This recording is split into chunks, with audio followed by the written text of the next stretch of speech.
Assalamualaikum warahmatullahi wabarakatuh. Perkenalkan, nama saya Nazula Syaharani Kameswara dari kelas PGSD 20B2.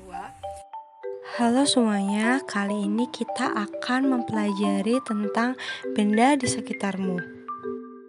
Kompetensi dasar Bahasa Indonesia kelas 3.1 menggali informasi perihal konsep perubahan wujud benda dalam kehidupan sehari-hari yang disajikan dalam bentuk lisan, tulis, visual, atau eksplorasi lingkungan. Setiap hari kita melihat aneka benda di lingkungan sekitar. Benda-benda itu dapat membantu aktivitas kita sehari-hari. Benda di sekitar kita beraneka bentuk dan warnanya. Ada benda yang berukuran besar dan ada pula benda yang berukuran kecil. Ayo, perhatikan benda-benda di sekitar kita. Bagaimana bentuk, warna, dan ukurannya. Apakah benda itu? Manusia, hewan, dan tumbuhan merupakan benda. Batu, gelas, dan buku juga benda. Dapatkah kamu melihat perbedaannya?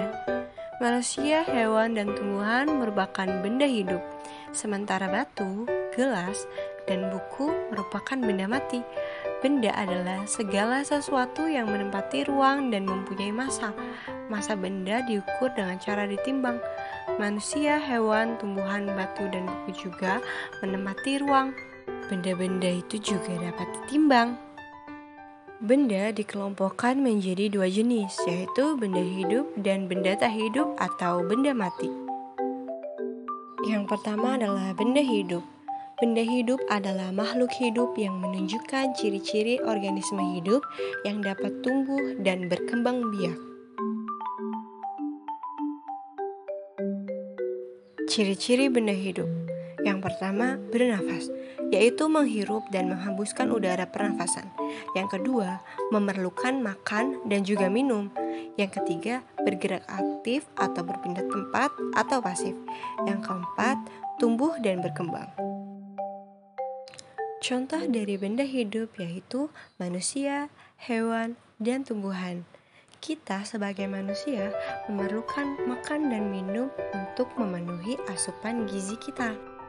Manusia, hewan, dan tumbuhan tentunya tumbuh dan berkembang biak. Selanjutnya adalah benda tak hidup atau mati. Benda tak hidup yaitu kebalikan dari benda hidup, tidak bernafas dan tidak mengalami pertumbuhan. Ciri-ciri dari benda tak hidup yaitu tidak makan dan tidak minum, tidak bernafas, diam, tidak bergerak dengan sendirinya, tidak peka terhadap rangsangan, tidak tumbuh dan berkembang biak, dan tidak berinteraksi dengan lingkungannya. Contoh benda tak hidup yaitu perabotan-perabotan yang ada di rumah kita, seperti tas, sepatu, batu, buku, kursi, televisi, meja, dan lain-lain. Mereka tidak akan berpindah tempat tanpa bantuan dari manusia. Ya, seperti televisi. Televisi tidak akan menyala dan mengeluarkan suara dan gambar jika kita tidak memencetnya menggunakan remote. Begitu pula dengan kursi. Kursi tidak akan tergeser jika kita tidak memindahkannya ke sisi yang lain. Terima kasih sudah menonton video ini. Semoga videonya bermanfaat untuk kalian semua. Jangan lupa like, share, and subscribe. See you at next video. Bye-bye.